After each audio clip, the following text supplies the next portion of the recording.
colaborado en diversos proyectos de la ENA, el posgrado de Antropología en la UNAM y el Centro de Estudios Filosóficos, Políticos y Sociales Vicente Lombardo Toledano, como son antropometría en niños de preescolar, exhumación y reubicación de restos óseos humanos en los camposantos de Santa María Chiquí, El Pajo, Hidalgo, y Santiago Ixtahuaca, en Castillo Hidalgo. Y a partir de 2017 comenzó su experiencia docente al integrarse como profesora adjunta en las materias de Ontogenia 1 y 2 en la ENA. Entonces, bienvenida, Tana. Todos tuyos. Hola. Hola, mucho gusto. Pues empecemos. En algún momento no me llegan a entender o quieren hacer alguna pregunta, adelante. ¿De acuerdo? Pues ya tengo una presentación. Ay, a ver. Compartir pantalla. ¿Sí, sí puedes compartirlo? Sí, creo que sí. Sí, ya se está cargando. Ok.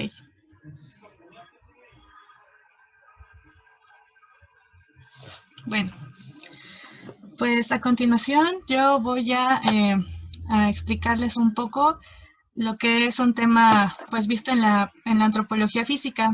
La ontogenia es una materia que vemos durante 2 semestres, en la cual la mayoría de las veces tienden a partirla en 2 partes, en la parte embriológica y en la parte social, en la parte del desarrollo del ser humano. ¿Qué es la ontogenia? Como vimos la clase pasada, un poco hablaron sobre lo que era la filogenia, que básicamente era el estudio y origen del desarrollo de la historia evolutiva de las especies. Para la ontogenia, al contrario, lo que vamos a notar es el estudio del crecimiento, del desarrollo, la maduración del ser humano desde el momento de su concepción hasta el momento de su muerte. Esta va a ser prácticamente la historia individual de cómo se va formando un ser humano y cómo va pasando de las diferentes etapas de su vida embrionaria, pasar por las diferentes fases del curso vital hasta su muerte. Como vemos en las imágenes, pues la filogenia prácticamente ocupa un poco de la herramienta de la clarística, que es una herramienta para determinar estas relaciones evolutivas. Mientras tanto, la ontogenia ocupa básicamente el estudio del crecimiento, desarrollo y maduración del ser humano. Ahora bien, para la antropología física, la introducción de la ontogenia nos va a dar herramientas y pautas necesarias para entender e interpretar la variabilidad del ser humano. Gracias al estudio de las etapas de desarrollo, vamos a poder argumentar posibles escenarios que dieron lugar a la formación o no de alguna anomalía de la persona. Muy bien. En las imágenes siguientes, lo que vamos a observar son algunos de los temas que han sido tocados por la ontogenia en específico. Como lo son en la primera, vamos a ver 2 niños con diferente desarrollo. Aquí básicamente lo que estamos observando es la participación de los factores tanto ambientales, genéticos y sociales de un niño. Si tiene una buena nutrición, un buen ambiente familiar y un buen desarrollo emocional, lo que esperaremos va a ser que el desarrollo de este niño pues lo lleve a un buen tipo de manejo emocional o una maduración exitosa, tanto social como personalmente, y pues que se adapte a la sociedad. Al contrario, si dentro de los factores observamos a un niño que ha tenido cierta malnutrición, se ha sometido a diferentes enfermedades y no tiene un buen ambiente, digamos, familiar, pues este será más propenso a que no se desarrolle o madure normalmente o que empiece a padecer algún tipo de enfermedades. En específico, aquí veremos tocando lo que es un poco del estudio de la epigenética y de algunas teorías como la DOHAT. Ya veremos más adelante. Muy bien. A continuación, en la segunda imagen, como hemos observado y conocen en muchos contextos arqueológicos, se llegan a encontrar algunos esqueletos, tanto de adultos como de infantes. En este caso, saber el desarrollo y la maduración de los huesos nos va a permitir tener una referencia de la edad del mismo. Aquí lo que observamos básicamente es cómo se van formando los centros embrionarios de osificación primarios y se van convirtiendo en secundarios, es decir, cómo se va formando primero como una capa de cartílago que posteriormente se va osificando hasta formar ya los huesos largos. La determinación de la edad en estos casos y en contextos arqueológicos, tanto también para saber el sexo biológico como para saber su edad, pues nos va a ser una herramienta útil para determinar. A continuación, veremos lo que es en la práctica forense también como en la práctica corporal, que va a ser la necesaria la toma de medidas como la talla, peso, diámetros e índices, tanto para el reconocimiento de las personas como para la satisfacción corporal de la población. Aquí básicamente lo que observamos dentro de la ontogenia es si el crecimiento de la persona está dentro del rango normal para unas tablas de crecimiento adecuado. Y ya para terminar, aquí lo que estamos observando es una línea temporal de las teorías del desarrollo que van desde Freud, pasa por el conductismo, la etología, las teorías cognitivas y las teorías del aprendizaje hasta llegar a un modelo ecológico, para entender cómo es que un niño se transforma en parte de la sociedad. Okay. ¿Dónde está?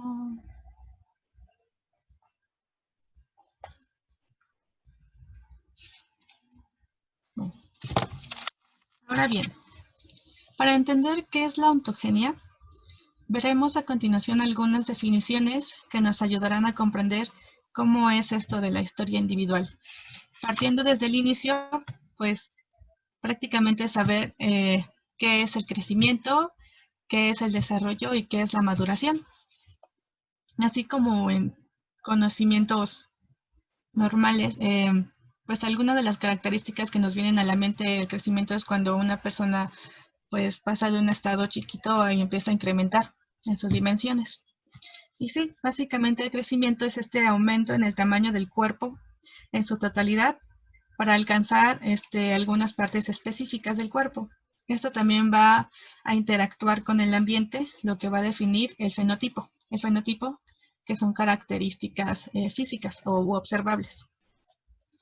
Este crecimiento lo vamos a observar en 3 procesos.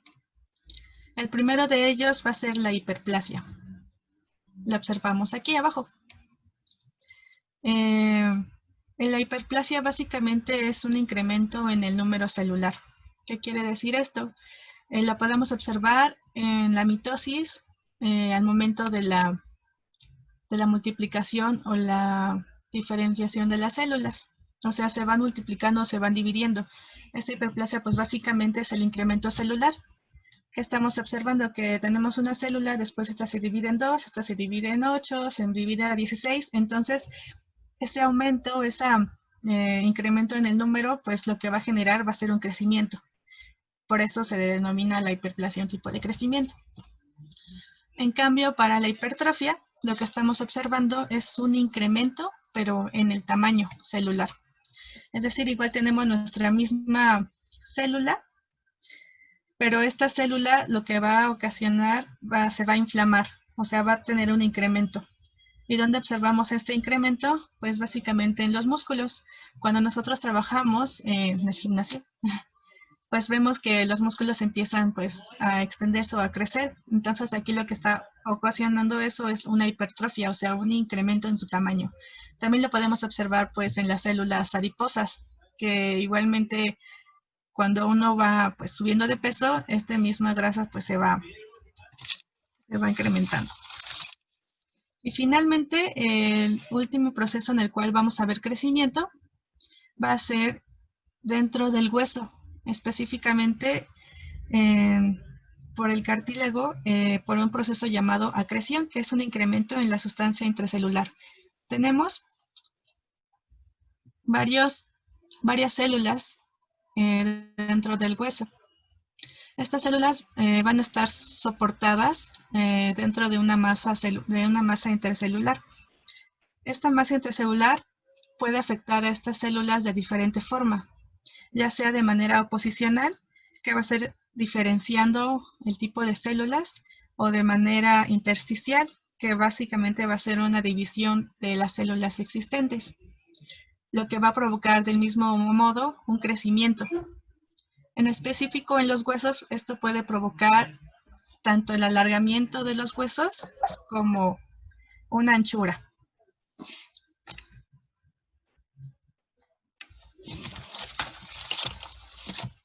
¿Alguna pregunta hasta ahí? ¿Todo bien? Yo tengo una pregunta. Sí. ¿Este cartílago de crecimiento se observa en los huesos que se encuentran a lo mejor en un contexto arqueológico? ¿Se preservan? ¿Se pueden ver o cómo es? Es muy complicado, es muy difícil, porque por lo mismo de que el cartílago es una sustancia pues más delgada o más flexible, pocas veces se puede llegar a encontrar un tipo de cartílago. A lo mucho lo que llegamos a encontrar, y eso es porque se empezó a osificar, es el hioides, que en primera instancia es pues un tipo de cartílago, pero ya conforme pasa el tiempo, pues este se llega a osificar. Pero como tal, el cartílago no, ya no se llega a encontrar. Gracias. ¿Podrías pasar a trazar tantito tu presentación, Tana, donde tienes la... ¡Ay! Está bien. Sí, en contextos arqueológicos ya bastante antiguos, solamente podemos encontrar los extremos. Ajá, justo lo que está señalando Tonancy. La epífisis. Ajá, Bueno. las epífisis en el caso de los huesos largos. Y en muchas ocasiones no los consideran al excavar. Entonces sí deberían de tomar en consideración que ese tipo de presencias no se parecen muchas veces a un hueso. Lo vamos a ver en las siguientes sesiones cuando lleguemos a osteología, pero justo esa área, dependiendo el desarrollo que tenga el sujeto, puede llegar hasta parecer una piedra. Entonces, sí hay que tener mucho cuidado y hay que tener en consideración ese tipo de ejemplos y de disciplinas, porque nos pueden ayudar también a hacer un mejor reconocimiento de algún contexto mortuorio en la excavación. Exactamente. Como son huesos súper pequeñitos, pues sí, básicamente se desechan. Entonces, continuamos. Gracias. Ahora el desarrollo. Básicamente el desarrollo va a implicar una modificación en términos de complejidad a través del tiempo. ¿Qué quiere decir esto? O sea, nosotros esperamos que para cierta edad un suceso ya haya ocurrido. El desarrollo se va a ver de manera tanto biológica como de manera comportamental. En la manera biológica tenemos una célula pluripotencial, que vamos a poner de ejemplo una montaña. Hay una manera pluripotencial que puede ser la fusión precisamente de los núcleos del óvulo y del espermatozoide, que va a generar la formación de la precisamente meiótica, o sea, la división celular. Al principio, estas células se les llama pluripotenciales porque pueden ir a cualquier lado. Pueden convertirse tanto en una célula de cabello, pueden convertirse en una célula de los huesos, muscular, adiposa. O sea, tienen esa potencialidad, esas células. Entonces, en este sentido, el desarrollo biológico es un proceso de diferenciación y especialización de células madres embrionarias en tejidos u unidades funcionales.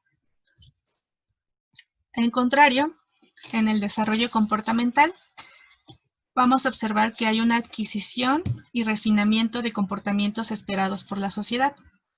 O sea, es un desarrollo, podemos observarlo por medio de indicadores, que son pasar a conductas esperadas, como les decía. Y aquí tenemos de ejemplo precisamente el agarre de un lápiz, que al principio el niño o el bebé no tiene por completo desarrollado su manejo motor.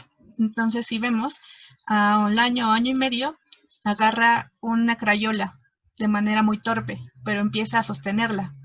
Entonces empieza a hacer como dibujos.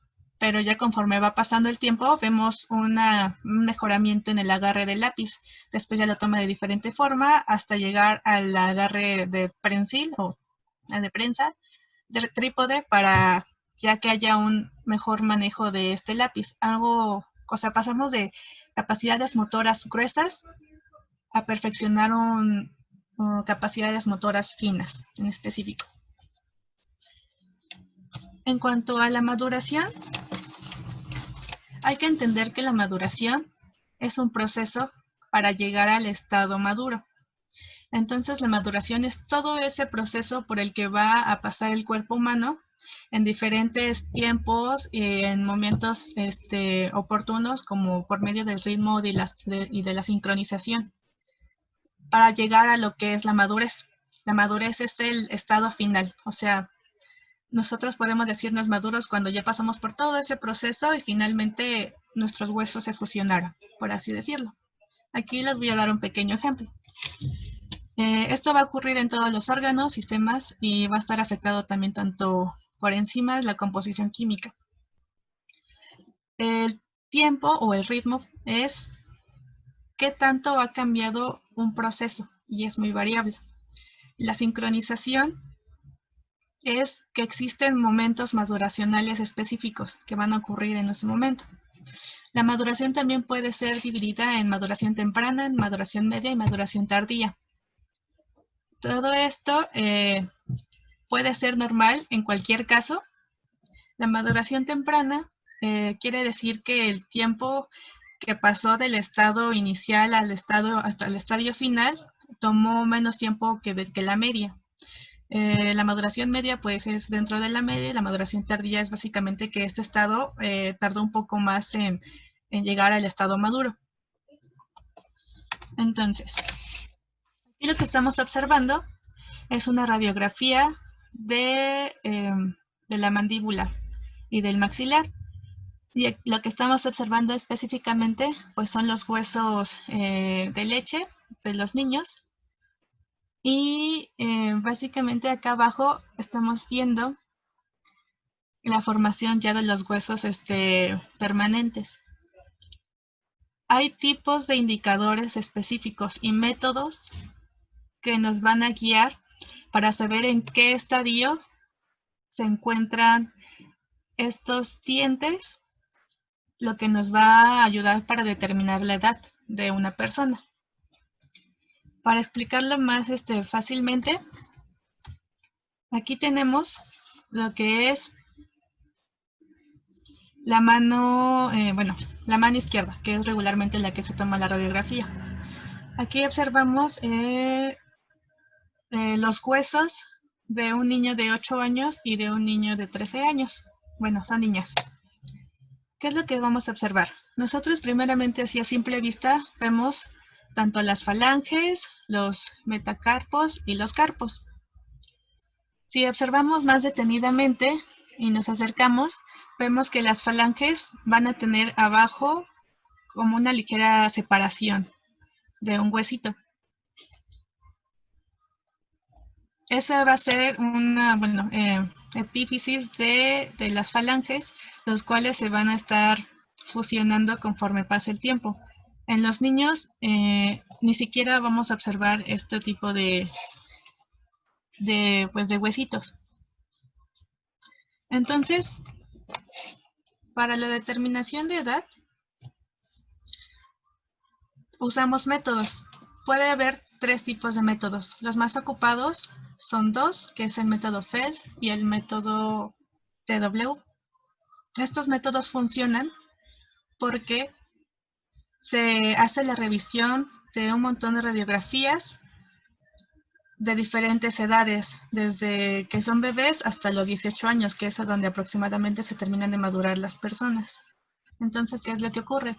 Las personas que están haciendo los estudios observan que un niño de 2 años tiene ciertas características específicas en la radiografía de su mano. Lo que observan es que aún no aparecen los huesos de los carpos, o sea, los de la muñeca. Los primeros huesos que van a empezar a aparecer son el hueso grande y después va a seguir el ganchoso, y así es en sentido de las manecillas de reloj, hasta que vemos la formación completa y aparición y maduración de los carpos. Entonces ellos van a decir y van a notar ciertas características en ciertas edades de todos los huesos de la mano, que van a ocupar tanto de las falanges, del primero, del tercero y del quinto dedo. Van a ocupar también la medición de del primer metacarpo, del tercer metacarpo y del quinto metacarpo, y de todos los metacarpos, además del radio y del cúbito. Lo que ellos van a observar es precisamente esa formación de las características, de la aparición de características en los huesos. Aquí vemos un ejemplo de las características que van a estar observando las personas en las radiografías. Por ejemplo, el centro de osificación del escafoides, que es un carpo que se encuentra aquí, este pequeño huesito, aparece a los 6 años en sentido lateral al borde distal de la epífisis del radio. Básicamente nos está diciendo que la epífisis, que la osificación, que el centro de osificación, o sea, un huesito redondo, porque ni siquiera va a tener forma, del escafoides aparece en los 6 años. Si aún no está formado esa osificación, quiere decir que el niño va a ser menor de edad. Y sin embargo, menciona una característica que pertenezca a un niño de mayor edad, pues significa que ese niño pues ya va a estar más maduro. Todas estas características observables pueden ser medidas o no. Básicamente las vamos a estar observando y vamos a vaciarlas en una tabla, y de ahí vamos a sacar lo que es la edad biológica.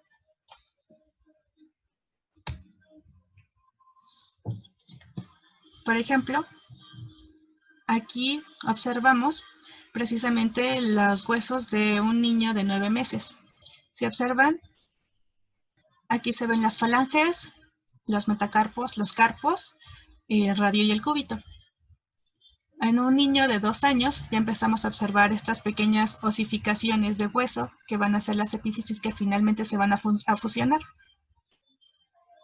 Entonces, esto es lo que les mencionaba Vicky, que también posiblemente, como todavía no se terminan de fusionar, a veces se pueden confundir con pequeños piedritas, o hasta inclusive se pueden deshacer, porque por lo mismo de que son muy pequeñas, pues no duran tanto como los huesos un poco más largos.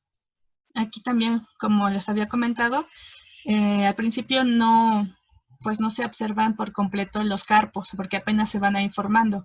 En un niño de 9 meses apenas tenemos lo que es el grande y el ganchoso, y en un niño ya de 2 años empieza ya, primero que nada, pues a crecer y a agarrar un poco más de forma, pero además empiezan a formar los otros huesos del carpo. Igualmente pasa con el radio y con el cúbito.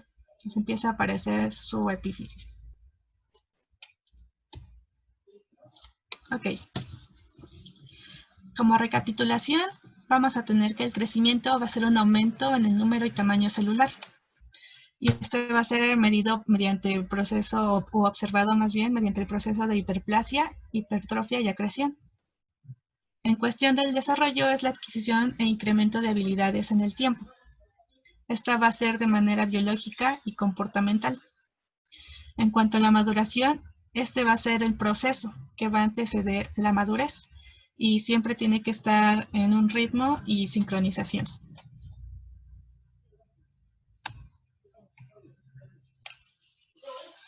Muy bien.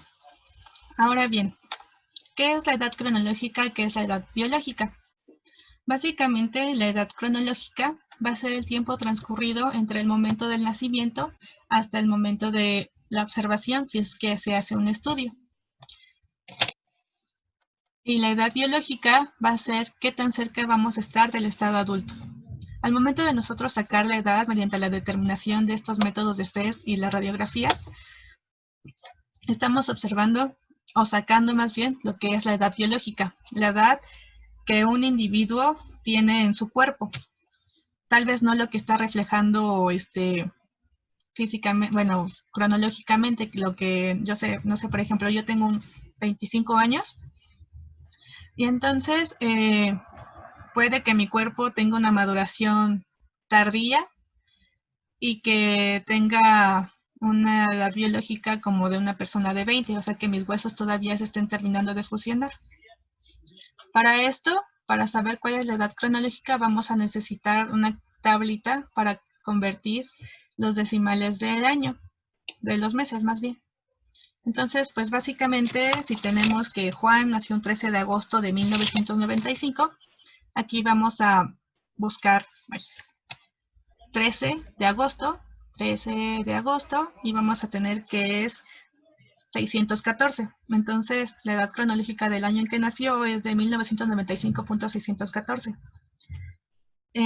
Y hoy estamos a 16 de octubre. Si hoy le llegan a hacer un estudio a esa persona, tenemos que convertir esa fecha en una edad decimal, bueno, en una fecha decimal, por lo que vamos a tener que el 16 de octubre es 789.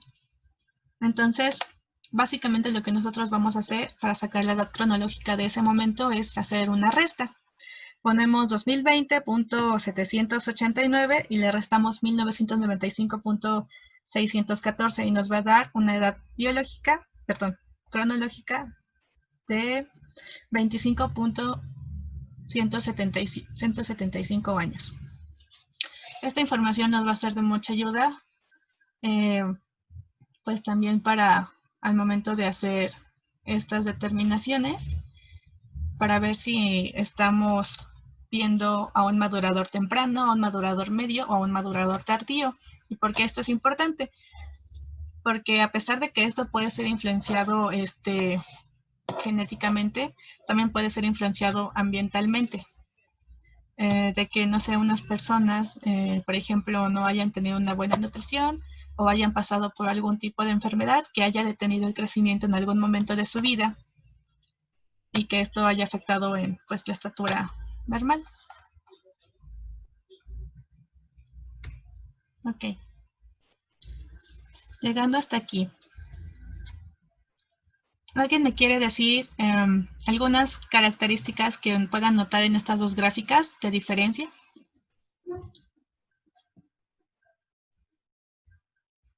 Una es como muy continua y la otra tiene como subidas y bajadas, ¿no?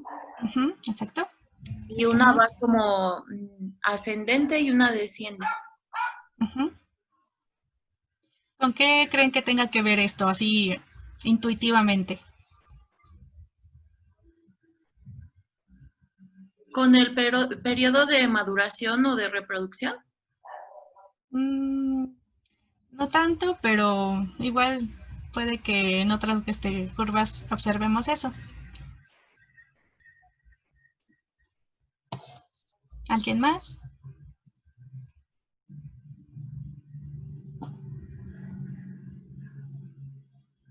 Tres, dos, uno. Ok. Pues lo que vamos a tener aquí van a ser curvas de velocidad y curvas de distancia. Una curva de velocidad, que es la primera, generalmente se realiza cuando se hacen estudios longitudinales. Los estudios longitudinales son estudios que van a durar determinado tiempo y que se van a hacer el seguimiento a una persona. Es decir, un estudio longitudinal puede durar tan solo un año, pero en un solo año observaste a una misma persona. Le tomaste su talla, su peso, le sacaste sus pliegues y como tomaste medidas de eso cada semana o cada mes, tú vas a poder observar lo que es un ritmo de crecimiento, a una velocidad de crecimiento. Es decir, esta es una curva de velocidad de un niño que empezaron a tomar su longitud o su talla desde que tenía 0 años hasta los 18 años. Esto lo que va a representar es un incremento por la unidad de tiempo y va a disminuir gradualmente conforme se alcanza lo que es el estado maduro. Aquí lo que se observó es que cuando tenía 0 años, por así decirlo, se realizó, las mediciones que se realizaron aquí fueron, creo que cada 6 meses. Entonces se observó que a partir de la primera medición logró crecer 22 centímetros en 6 meses. Después, cuando cumplió 1 año, logró crecer aproximadamente 17 centímetros en ese rango de tiempo.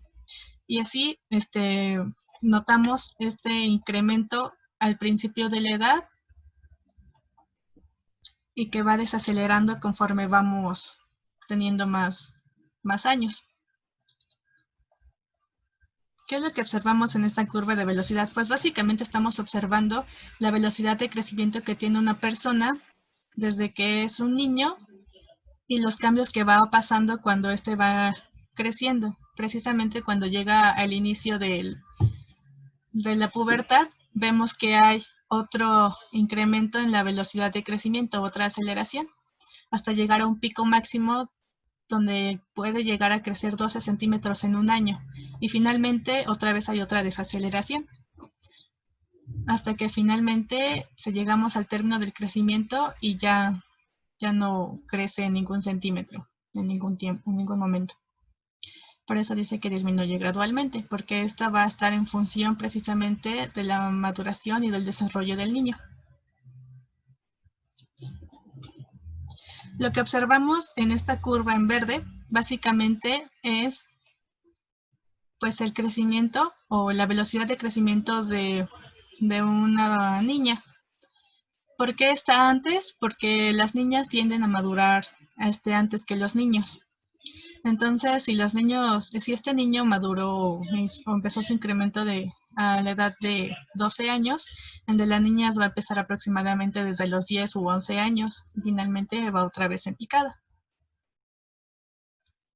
En tanto, la curva de distancia, lo que estamos observando es la totalidad de la distancia recorrida de una persona.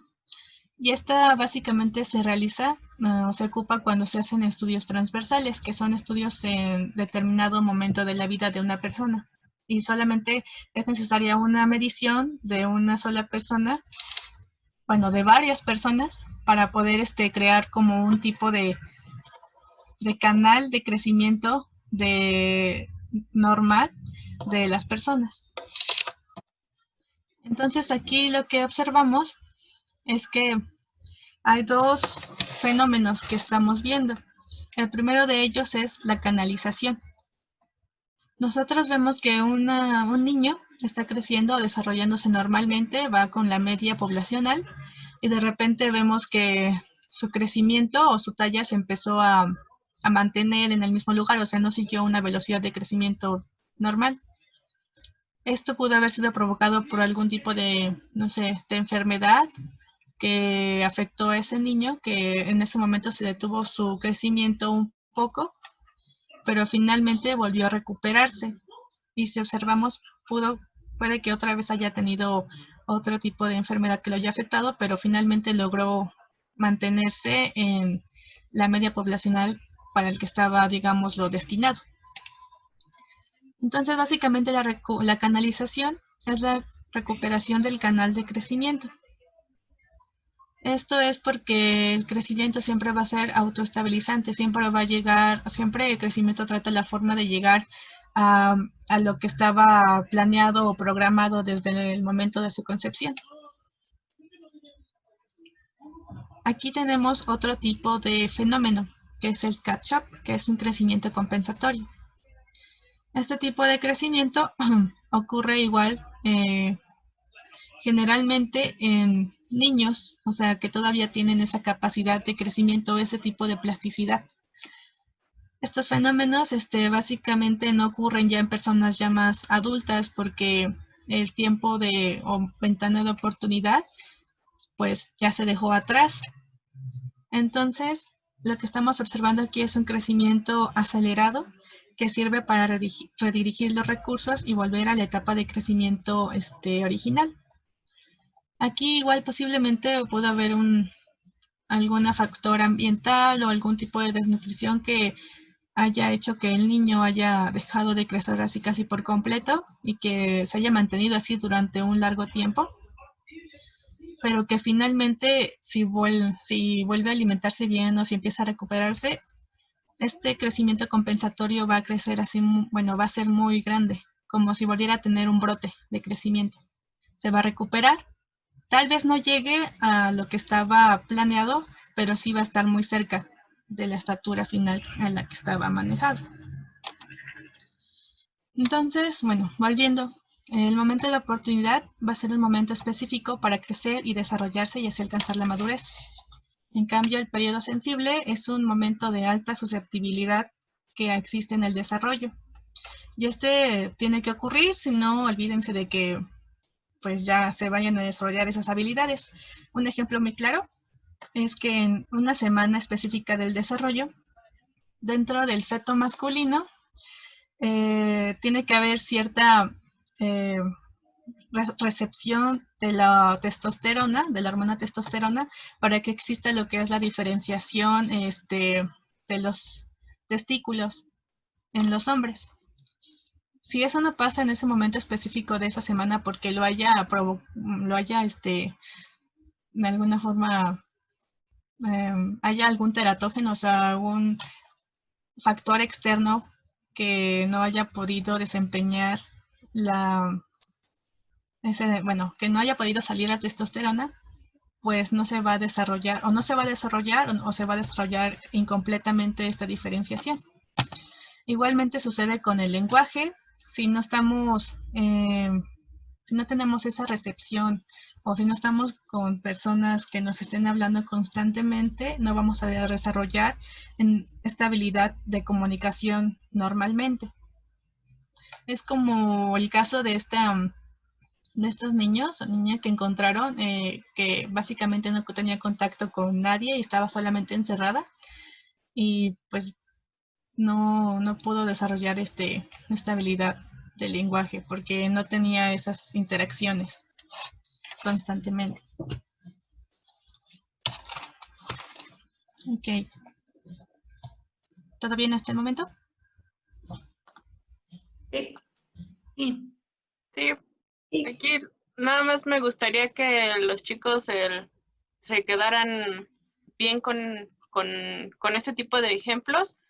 Bueno, que lo recordaran porque justo para la osteología, pues en contextos arqueológicos y contextos forenses, pues también hay ciertos momentos en los que se puede llegar a notar este tipo de falta de, bueno, más bien de ese tipo de pausas en el crecimiento y en el desarrollo que pueden quedar marcados en los huesos y en los dientes.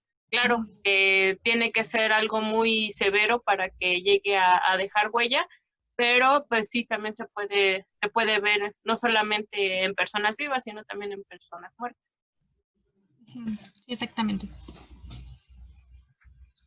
Ok. A continuación, para terminar con las gráficas, vamos a ver lo que es la curva de los diferentes sistemas, que esta va a ser ya de un crecimiento postnatal. Esta fue creada por Richard Scammon en 1923 y lo que pretende demostrar es proponer que el crecimiento de los tejidos y los sistemas pueden resumirse en 4 curvas importantes del crecimiento. Y estas son lo que es la curva general, que va a incluir pues casi todos los sistemas como pueden ser el muscular, el esquelético, el respiratorio, corazón, de las venas, el digestivo y el urinario. Y lo que observamos es, como lo que vimos en la tabla de distancia, un ritmo pues normal de crecimiento y después se va a reflejar este estado de homeostasis que es muy común en la niñez, donde el cuerpo pues está en relativo crecimiento constante y después cuando llega la pubertad es cuando se da este crecimiento o este brote puberal. Otra vez, más o menos, hasta llegar al estado maduro. O sea, el estado maduro está representado por el 100% aquí. En la curva neural, lo que estamos viendo es crecimiento del cerebro, del sistema nervioso, de los ojos, y este va a experimentar un rápido crecimiento en la vida postnatal. Básicamente, el 95% de la maduración de estos sistemas se alcanza aproximadamente a los 7 años. Y ya después solo comienza a crecer pues solo un poco más, y hasta que ya esté por completamente maduro. Aquí lo observamos también en estas comparaciones de un niño, en los cuales pues siempre vemos que ya son muy cabezones. Después, conforme va pasando la edad, vemos que ya todas las extremidades empiezan pues ya a terminar de formarse. Y este es un tipo de gradiente que siempre vamos a estar observando en las personas desde que es un embrión hasta que, pues aquí postnatalmente, como lo estamos viendo. Los gradientes básicamente van a ser las direcciones o las direcciones en las cuales se va a desarrollar el cuerpo humano, que pueden ser cefalocaudal, o sea que primero se empieza a formar la cara y después ya todo lo demás. Caudal quiere decir pues cola básicamente, o sea de la cabeza hasta la cola. Y el segundo gradiente va a ser distal proximal, que primero se empiezan a formar, digámoslo, desde las puntas de los dedos hacia la parte más proximal del cuerpo, que es el tronco. Ok. Después vamos a ver lo que es la curva genital. Y esta se va a caracterizar por tener un patrón de crecimiento de los caracteres sexuales secundarios, primarios y secundarios. Al principio solamente se van a generar los primarios, que van a ser la formación de los ovarios, los testículos, las vesículas seminales, la próstata, los testículos, etc. Y cuando empieza el brote puberal, vamos a ver ya el desarrollo pues, de los sexuales, de los órganos, las características sexuales secundarias, que pueden ser ya los senos, la anchura de los hombros, el vello púbico y axilar, y precisamente empieza ya el desarrollo de la maduración sexual, y es por eso que vemos este incremento así muy pronunciado en esta curva. Y finalmente vamos a ver lo que es la curva linfoide, que va a describir el crecimiento de las glándulas linfoides, que es el timo de las anginas y el apéndice. Estos tejidos van a estar involucrados en el desarrollo inmunológico del niño. Y precisamente, como observamos, esta crece casi al doble de su maduración o de su totalidad, porque al inicio el niño necesita de mucho su sistema inmune para estar protegido con algunos gérmenes, bacterias y enfermedades que puedan padecer en ese momento, ya que son muy, digámoslo, pues sí, susceptibles en ese momento, en ese estado. A pesar de que se llevan pues toda la boca y están en el momento de explorar y de descubrir su mundo. Esto sucede porque pues tienen la forma, este órgano que es el timo, que es del cual se van a formar los linfocitos que van a protegerlo. Pero finalmente empieza una desaceleración de este sistema precisamente porque el timo va a ir desapareciendo poco a poco. Ahí.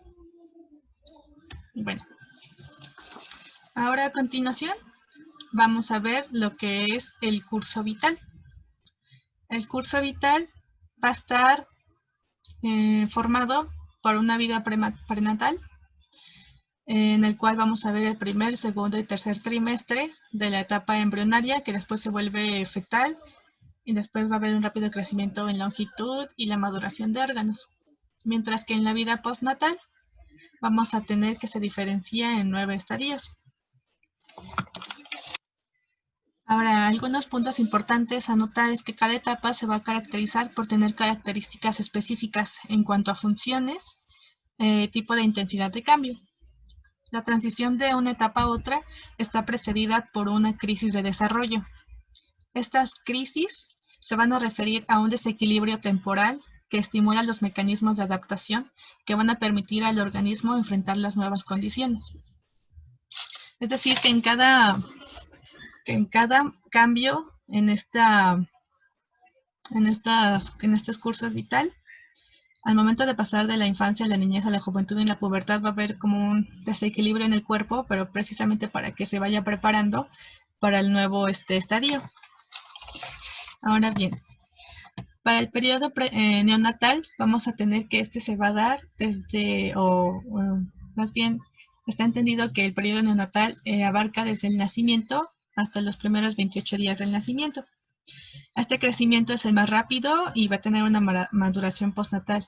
Se va a adaptar a la vida extrauterina.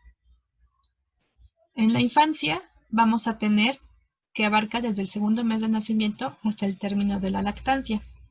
Esta infancia es conocida por un rápido crecimiento cerebral, empieza la dentición decidua y la alimentación por la lactancia.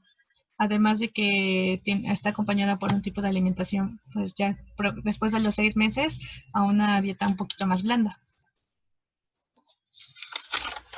En cuanto a la siguiente etapa, la niñez, se da aproximadamente de los 3 años a los 7 años.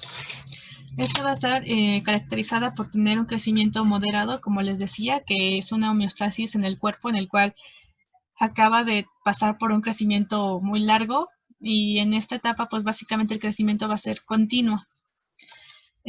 Aquí va a tener una alta dependencia del cuidador. Se caracteriza por tener ya la erupción del primer molar permanente y aquí empieza ya a haber un cambio en la dieta para atender las demandas energéticas de lo que va a ser el cerebro, porque recordemos que ya para esta edad más o menos es cuando el cerebro ya pues creció básicamente o maduró el 95% de este.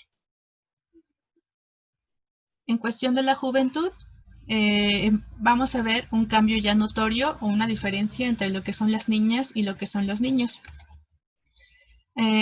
Como bien mencionaba esta Vicky, pues ahorita también es importante empezar a notar los cambios en las diferentes etapas de la vida del ser humano o del curso vital, porque así nos va a dar una mejor idea de, pues, en qué momento de la vida están pasando estas características o se pueden ver reflejadas en otras, como por ejemplo también el inicio de la reproducción y el cambio de vida de una niña a la adultez. Pero bueno, en la juventud observamos que las niñas abarca desde los 7 años a los 10 años. Esto es porque la maduración en las niñas es más temprana. En cuanto a los niños, esta maduración empieza ya a ralentizarse de los 7 años a los 12 años aproximadamente. Las características es que es el periodo juvenil, empieza a haber cambios endocrinos y empieza la activación del eje hipotálamo hipofisario gonadal. Ya en la adolescencia observamos, después de la juventud vemos que inicia la pubertad, que básicamente la pubertad es un evento que va a ser de corta duración, puede durar desde días a semanas, para empezar estos cambios, estos brotes y esta aceleración para dar el último brote de crecimiento en el cual van a empezar todas estas maduraciones ya empezar el término de la maduración, por así decirlo. Después vemos lo que es la adolescencia, que es un estado que dura de los 5 a 10 años después de la pubertad. Las características más conocidas es que se da lo que es la maduración social, ya la dentición permanente es casi completa. Después vemos que sigue lo que es la adultez. En las mujeres, la terminación de la maduración puede ser desde los 18 años a los 20 años y abarca la adultez hasta los 45 años aproximadamente, que es pues el inicio de la menopausia. En los hombres, la terminación de la maduración va a ser de los 21 a los 25 años aproximadamente y vemos que esta abarca hasta los 55 años. En la adultez es caracterizada por tener también esta autorregulación y mantenimiento del cuerpo, tanto fisiológica, comportamental y cognitiva. También se caracteriza porque es el final de la etapa reproductiva. Finalmente, en la senescencia, observamos que en las mujeres abarca aproximadamente de los 45 años hasta la muerte y de los hombres de los 55 años hasta la muerte.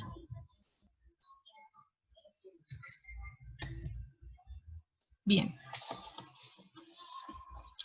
¿Hasta acá alguna pregunta?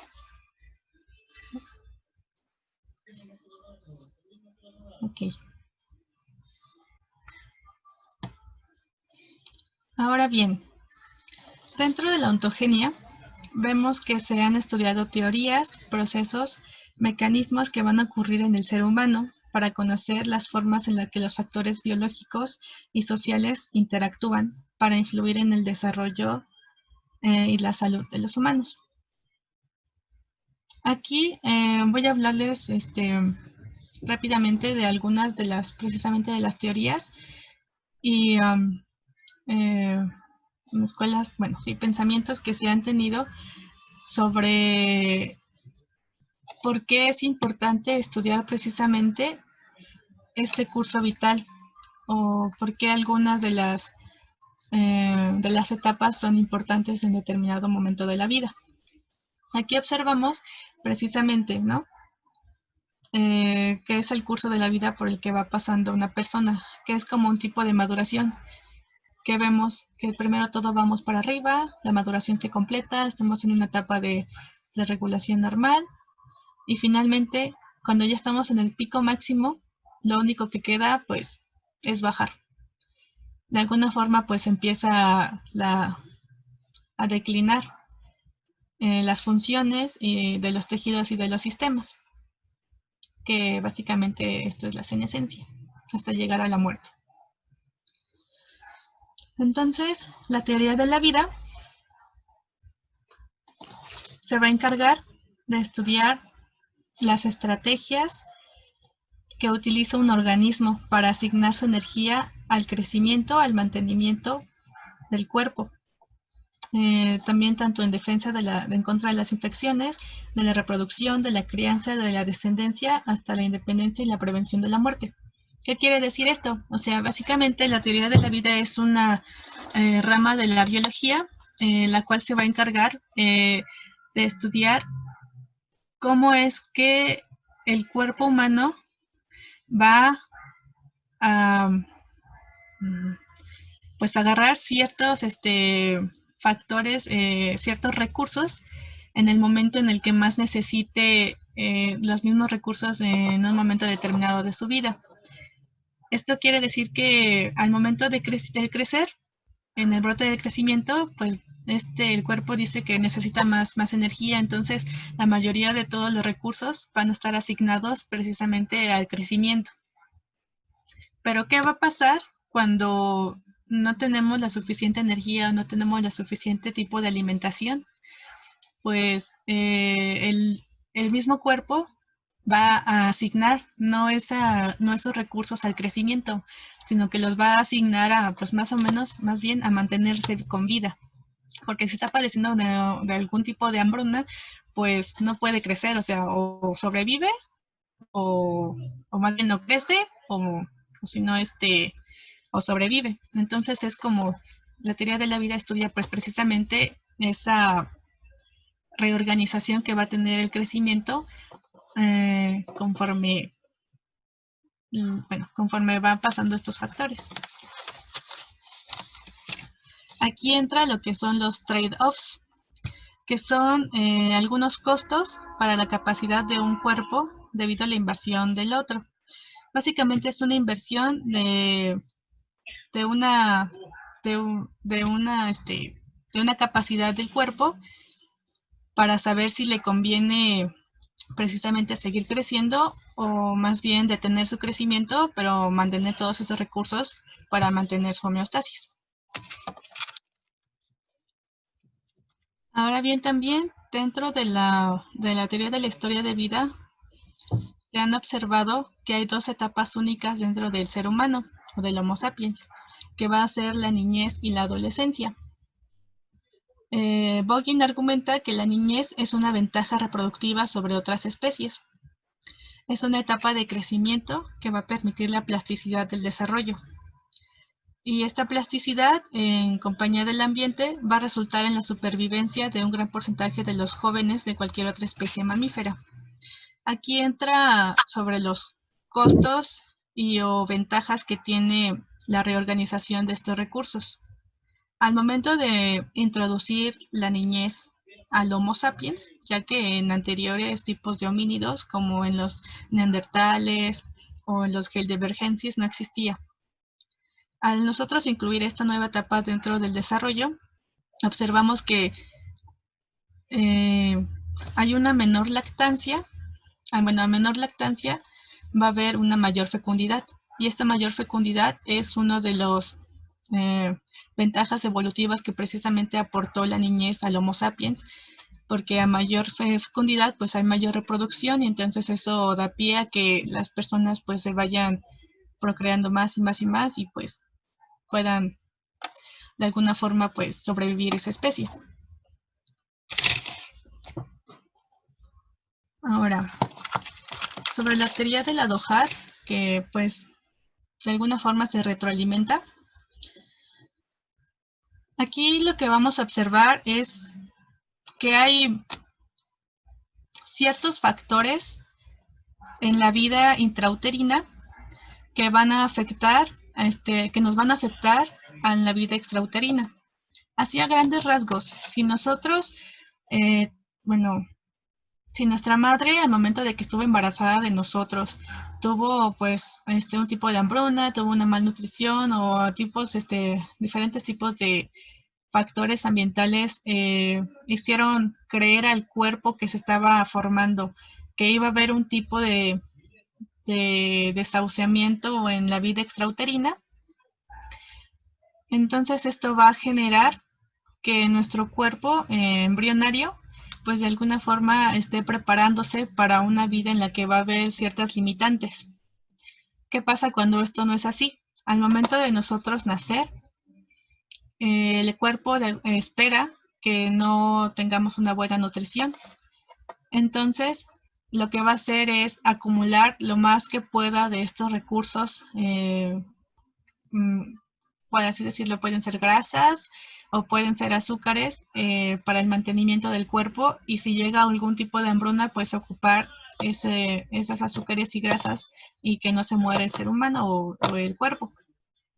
Entonces, al no ser así y al tener una buena alimentación, pues lo que va a provocar es una acumulación más fácil de este tipo de grasa, que va a provocar ciertos tipos de enfermedades como puede ser la diabetes, la obesidad o hasta problemas cardíacos. Aquí lo que estamos viendo es a David Berker, que es como uno de los pioneros en la Dohat, que básicamente significa Developmental Origins of Health Disease, que son los orígenes del desarrollo de la enfermedad, de la salud de la enfermedad.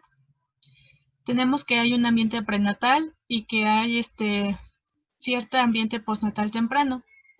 Aquí lo que él está proponiendo es que exista un tipo de fenotipo ahorrador.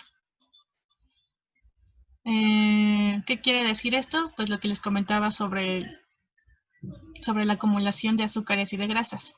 Vemos que hay una desnutrición materna, entonces hay una adaptación metabólica en el infante, lo que va a provocar pues ya problemas a largo plazo. Entonces, dentro de la teoría de la vida, como recapitulación, observamos que hay diferente distribución de recursos energéticos para el mantenimiento del cuerpo. Esto va a estar también guiado por los trade-offs, que son los costos que va a tener nuestro cuerpo para un beneficio futuro. También la teoría de la vida se va a preguntar ¿cuándo? ¿En qué momento es mejor nacer? ¿En qué momento es mejor destetarnos? ¿En qué momento es mejor la reproducción? ¿Y en qué momento pues es mejor morirnos? Todo esto tiene que ver precisamente con la distribución de estos recursos. Ahora bien, en la Dohat vemos que hay eventos en la vida temprana y esto va a provocar cierto tipo de riesgos de enfermedades. También está muy ligado con lo que es la epigenética. Básicamente la epigenética es una plasticidad en el genoma y va a actuar por procesos que va a ser la metilación del ADN, la acetilación de histonas y la interferencia del ADN. Lo que va a provocar la epigenética es una activación e inactivación de genes. Esta no va a ser permanente y puede provocar desde cáncer, enfermedades y hasta problemas mentales. La epigenética actúa por medio de una interacción entre el ambiente y el genoma de la madre y su embrión y feto. Cuando hay cambios en la expresión genética causada por mecanismos en el ADN, que son estos, pueden resultar en problemas o en activación o desactivación de genes que pueden ser buenos o pueden ser malos. Un ejemplo de esto es la activación de la transferencia o del reconocimiento de en una parte, en un segmento del ADN, precisamente de que tenga cáncer. Entonces tal vez en algún momento ese marcador estaba desactivado, pero por problemas tanto ambientales como de teratógenos o de enfermedades, por medio de la metilación pues se activó. Entonces ahora ese fragmento que no se iba a leer, ahora se lee y eso da pie a lo que es el cáncer. Ahora también este tipo de epigenética puede ser de alguna forma pues buena porque puede desactivar la formación precisamente o activar la formación de hueso en el momento indicado, pero muchas veces pues esto no ocurre así, entonces se activa en un momento que no debía y es cuando ocurren pues ya los problemas.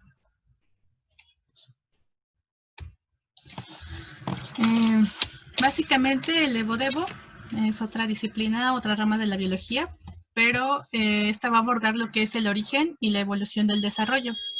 Cómo es que desde una mosca hasta llegar al Homo sapiens tenemos ciertos rasgos, digámoslo, genéticos para la creación del desarrollo. Entonces, si observamos aquí a este gen, está en una de las colas de la mosca y también está en el embrión, en la cola del embrión. O sea, son como genes muy primitivos, pero de los cuales estamos ligados a ciertos tipos de especies. O sea, es como el inicio de todo. Y aquí en la heterocronía, básicamente lo que estamos observando son las tasas diferenciales de desarrollo, de sincronización y de ritmo. Lo que les comentaba hace rato de la maduración temprana y tardía.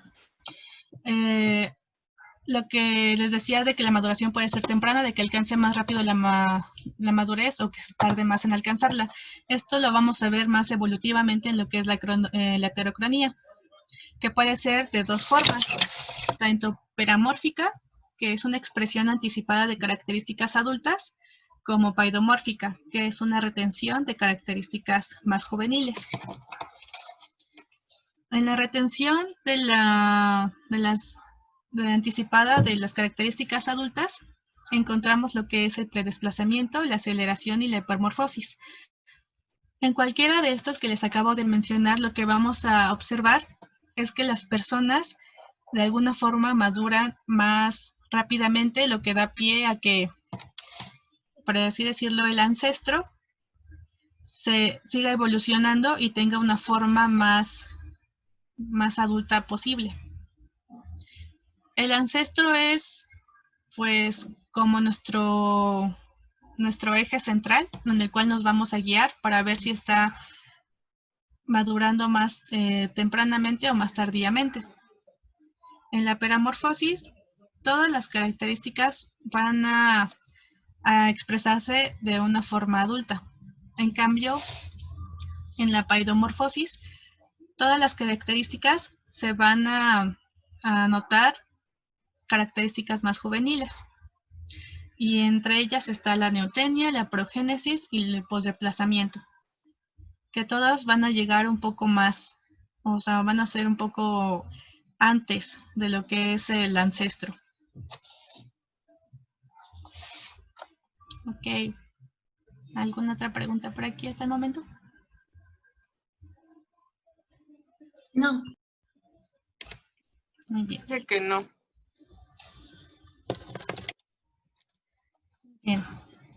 Para la parte embrionaria, pues básicamente les traje un video. Traté de encontrar entre los más cortitos posibles porque nada más quisiera que vieran precisamente cómo es que se van desarrollando estos cambios, cómo se van desarrollando, cómo se van formando desde los gradientes cefalocaudal o distal proximal, estos cambios que ocurren en el embrión y cómo se va formando en el feto y ya para llegar a ser pues un bebé. Bueno.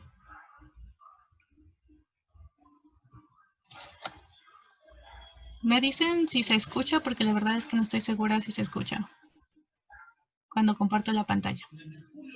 Sí se ve ahorita.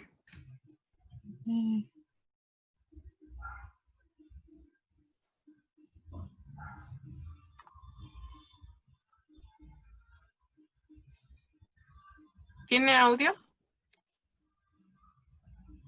Sí. Bueno, es que creo que no. Oh, No sé si los demás. no se escucha. No, yo tampoco escucho nada. Sí se ve, Entonces, pero no se escucha.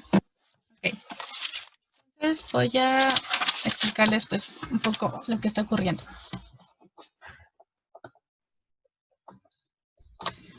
Va a haber un proceso de fecundación y va a iniciar cuando la cabeza del espermatozoide se va a unir a la zona pelúcida de un óvulo en el espermatozoide. Cuando un espermatozoide entra, ocurre una reacción acrosómica que ya no va a permitir que otros espermatozoides entren en el óvulo. Si se fijan, nada más entra lo que es la cabeza, que es donde está pues la información genética necesaria.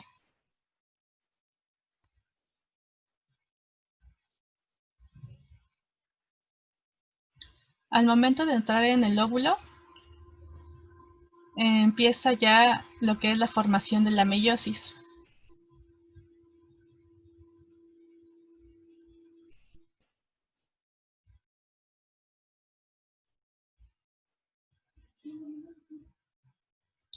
Y aquí empieza un poco el proceso de crecimiento de hiperplasia que les mencionaba, que es pues la multiplicación de las células.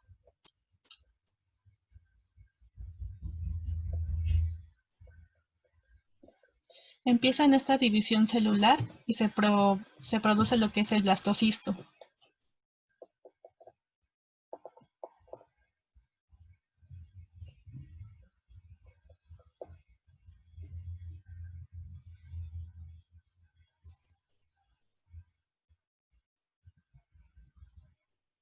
Lo que aquí observamos es que hay 23 cromosomas masculinos y 23 cromosomas femeninos, para un total de 46 cromosomas.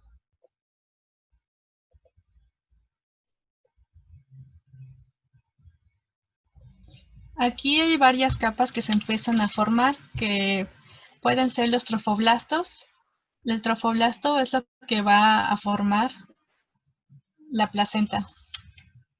Y después el blastocisto forma esas 3 capas.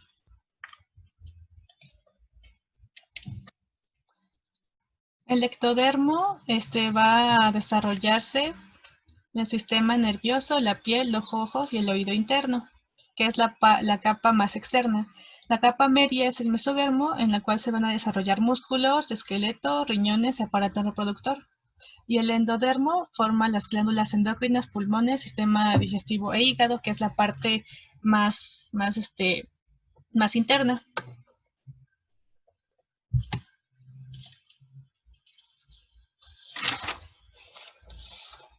Ahora vamos a ver desde el primer día del primer periodo, el último menstrual de la mujer.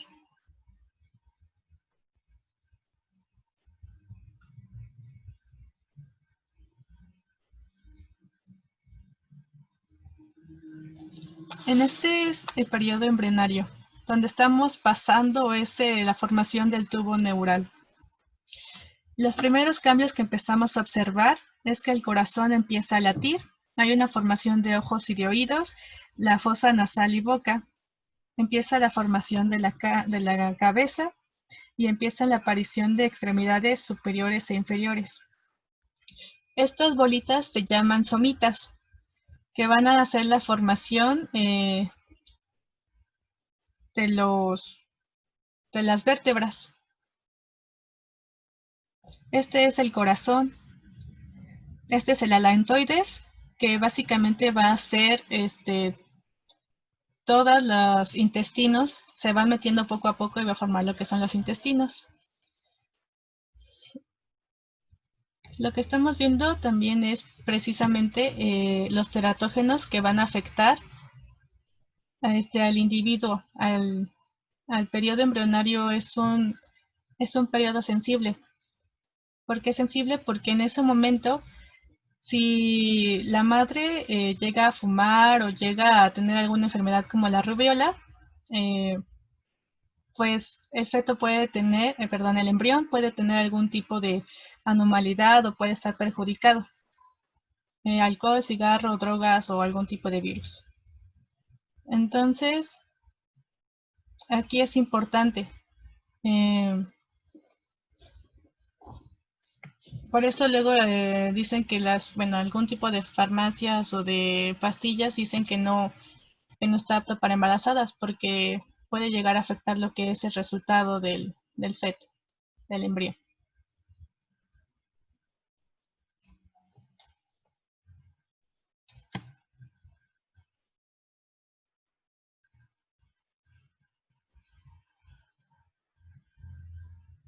Ah, ya se trabó esto.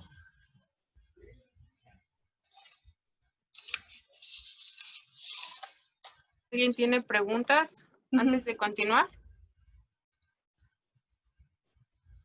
Yo tengo una pregunta en la primer parte que hablaba como de en base a las radiografías de las manos de los niños, podían determinar como la edad. Pero mi pregunta va a que si existen, aparte de, por ejemplo, los huesos de los dientes y de las manos, otro hueso que pueda ayudar a determinar esta etapa o esta edad.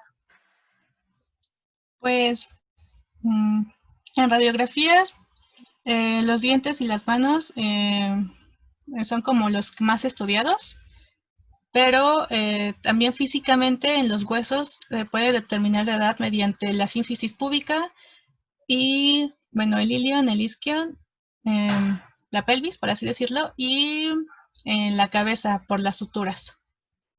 Aquí lo que vamos a estar observando es igual. Aquí vemos la formación de estos huesos, pero en la sínfisis púbica lo que observamos son pequeños surcos. En los niños casi no se van a formar estos surcos porque están muy muy chiquitos, pero conforme va creciendo estos surcos van a ser más notorios. Esto nada más sirve precisamente para personas un poco ya más grandes, no sé, cuando empieza precisamente el brote puberal, hasta ya personas como de 60 años más o menos aproximadamente.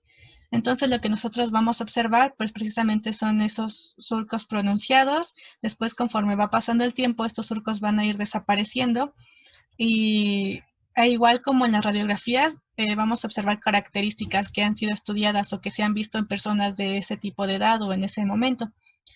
Entonces después lo que vamos a observar es que ya empieza a verse menos estos surcos, se empieza ya como a ver más liso el asunto y después ya empieza hasta a veces pues verse el desgaste y la formación de un pequeño alrededor de la sínfisis púbica, que es un huesito que va en la pelvis, más o menos de esta forma, que se ve de frente a frente, así, ¡pum! En esta parte es la que nosotros vamos a observar. Entonces lo que vemos ya en personas ya mayores precisamente es como la formación de pequeños alargamientos en las extremidades. Y en la cabeza pues prácticamente es notar cómo va la fusión de las suturas. Entre más grande sea una persona, la fusión va a ser completa. Entre más joven sea una persona, las suturas van a verse con mayor claridad. Hasta en algunos casos puede existir más de una sutura, pero bueno, las suturas van a verse con un pequeño distanciamiento. Sí, aquí nada más para complementar. En México, Maru Peña es una de las investigadoras de la ENA.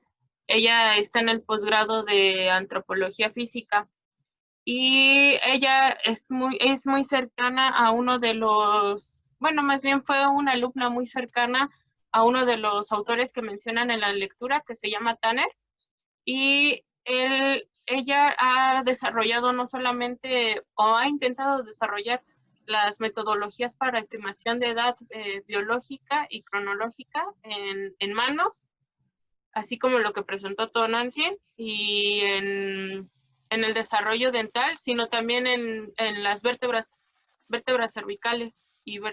Entonces ella también tiene un poco de ese trabajo en cuestión de seres vivos y el uso de radiografías. Entonces sí, también se puede hacer a partir de otros huesos. Y ya para contextos pues, más antiguos, ya como lo mencionó Tona, la cabeza, el cráneo y la sínfisis púbica, así como las fusiones epifisiales. Muchas gracias. Sí. Sí, Fernanda. A partir de la 9ª semana, los 2 meses y medio más o menos, es cuando deja de llamarse feto, cuando deja de llamarse embrión y comienza la etapa fetal. El feto pesa aproximadamente de entre 7 a 10 gramos y ya empieza el proceso de osteogénesis, o sea, la formación de los huesos. Aquí ya la diferenciación de los genitales es poca, pero ya es visible. Esto ocurre en las semanas 7 y 8 aproximadamente. Y ya dado inicio la hematopoiesis hemática, o sea, la formación de los glóbulos empieza en lo que es el hígado. A partir ya de las 10 a 13 semanas, el feto ya mide de 49 centímetros, más o menos 49 centímetros, que son 4 centímetros. En la semana hay diferencias anatómicas notables y ya son observables ahora sí los genitales. Ya en la semana 13, la hematopoiesis o la formación de la sangre ya se da ahora en lo que es en el vaso. Y el sistema nervioso central va a terminar lo que es su proceso de morfogénesis. Y los huesos ya son observables en este momento. Ahora bien, en la semana 14 a la 16, que es ya el 4.º mes de embarazo, hay un incremento importante en el tamaño. Aquí lo que observamos es que la longitud crown and rumble, que es la longitud de la cabeza a la rabadilla, va a ser de 99 a 150 mililitros. El feto ya pesa de 100 a 260 gramos y aparece lo que es el lanugo, que es una capa de pelusa que sirve para regular lo que es la temperatura del feto. Aquí ya empieza lo que es la osificación activa, creo que es la calcificación de la matriz. Lo que anteriormente estábamos viendo en los huesos precisamente pues era la formación de estos centros primarios de osificación, estas pequeñas bolitas que se ven aquí. Y ya aquí posteriormente empieza lo que son la formación de la matriz ósea, bueno, más bien del cartílago. Y después es de cartílago. ¿Estás compartiendo tu pantalla? Sí. No, es que es lo que te iba a mencionar. No sé si los demás puedan verla porque yo no la estoy viendo. No se ve. No se ve. Tampoco. Okay. Ahí es, ya. Ahí ya. Sí, gracias. Ok, lo siento. Bueno, en este momento, bueno, ya tenemos esta formación del cartílago que es como un molde.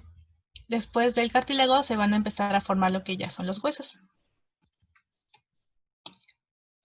Muy bien. En la semana 17 a la 20 ya va a haber las extremidades inferiores ya casi alcanzan lo que es la dimensión final y ya el movimiento del niño pues ya se empieza a sentir más o menos. Se empieza a formar lo que es la grasa que puede ser la blanca o la parda, que es la subcutánea y la grasa de las vísceras.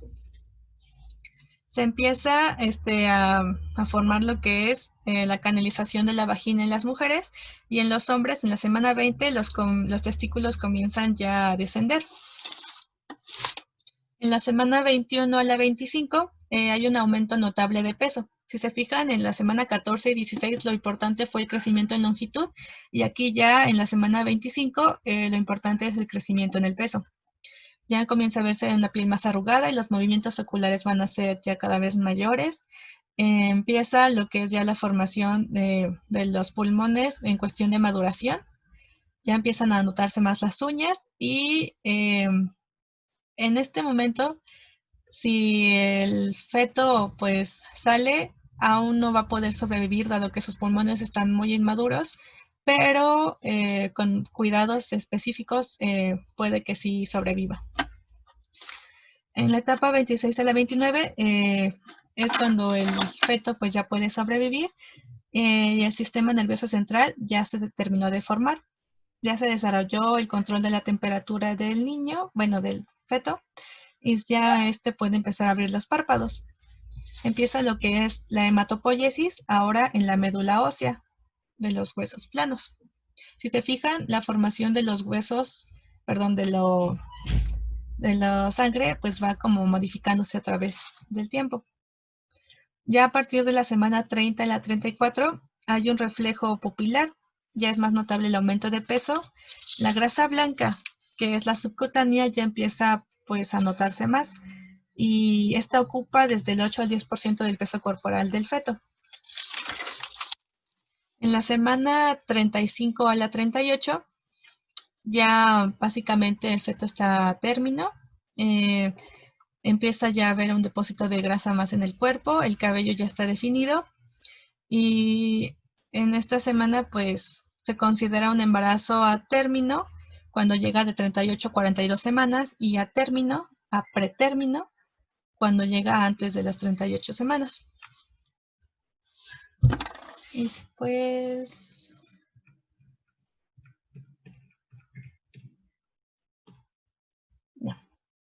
entonces esto creo sería todo de mi parte. Traté de darles como las cosas más importantes dentro de lo que es la ontogenia para saber qué es.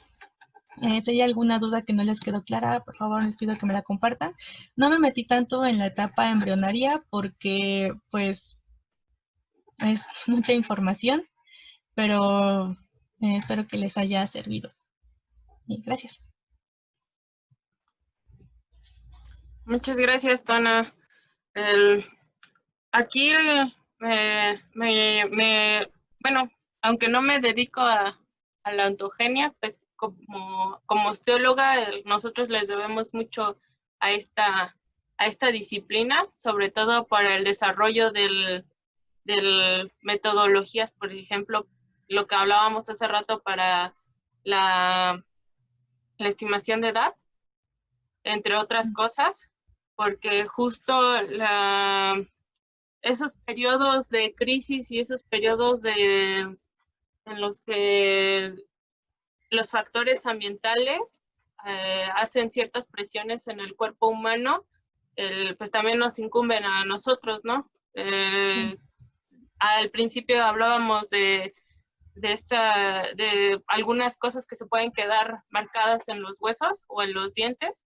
Entonces, estos periodos de estrés o, por ejemplo, cuando nos mostrabas las curvas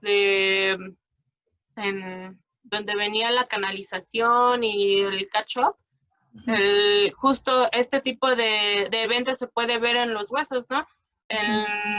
Tenemos las líneas de Harris, que son vistas a partir de las radiografías, que nos pueden decir periodos en los que estuvo tal vez un poco carente de nutrición el sujeto, pero hay que considerar también otros factores, ¿no? Que esta carencia de nutrición o de nutrimentos no siempre es porque no haya tenido acceso a los alimentos, sino también puede estar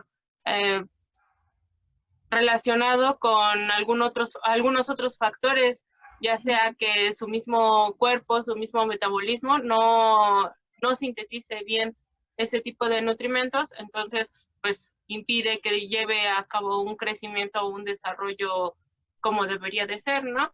Además de que pues la historia todo el recuento que nos acabas de mostrar, pues es a nivel mundial también, ¿no? Es a nivel especie.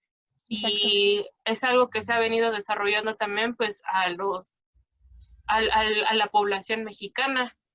No sé si tendrías ahorita en la mente algún ejemplo para pues, que nos puedas comentar sobre la disciplina y la ontogenia y México.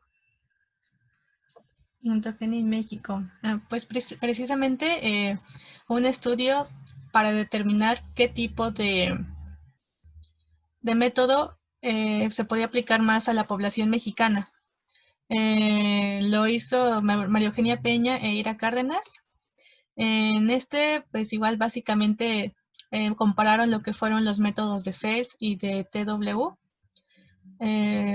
Uno, el método de Fels, precisamente, fue hecho, digámoslo, o tomado las radiografías del estudio de Greenleaf-Pyle, que fue hecho en una clase socioeconómica alta, y el TW fue hecho en una clase socioeconómica media. Esto es muy importante, porque al momento de hacer estudios, pues tenemos que notar todo este tipo de características. ¿Por qué? Porque no es lo mismo estudiar una población que en teoría tiene todos los recursos, o sea que ha sido bien alimentada, que podemos decir que su genética ha sido buena desde un inicio y que siga un ritmo de crecimiento esperado o normal dentro de la media o hasta mayor, que ocupar un método en el cual hay un tipo de socioeconómico medio en el cual igual pudo haber, la población pudo haber sufrido un tipo de enfermedades o no pudo haber tenido pues todas las características buenas esperadas en ese momento y que por lo mismo no hayan crecido normalmente. Entonces, esto fue importante precisamente para saber cuál de los dos podía aplicarse a la población mexicana en el estudio de la metodología de la radiografía para la estimación de edad en niños. Y sí, lo que mencionó es que el estudio de... A ver, aquí lo tengo.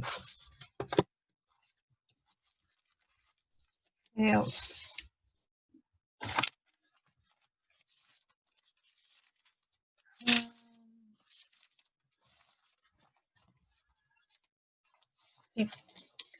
Nos dijo que el estudio Fels es el que más aplicaba para la población, en teoría, porque en ese es el que más retraso encontraba dentro de la población. La población que estudió o para ocuparlo fue el estudio de Oaxaca. En ellos hicieron la comparación y notaron precisamente pues esta disminución, o sea, este retardo en la población de estos niños, mientras que en el otro sí se veía más bien que iba la población más o menos normal. Ahora, Gracias. sí. Me parece que Oscar tiene una pregunta. Sí.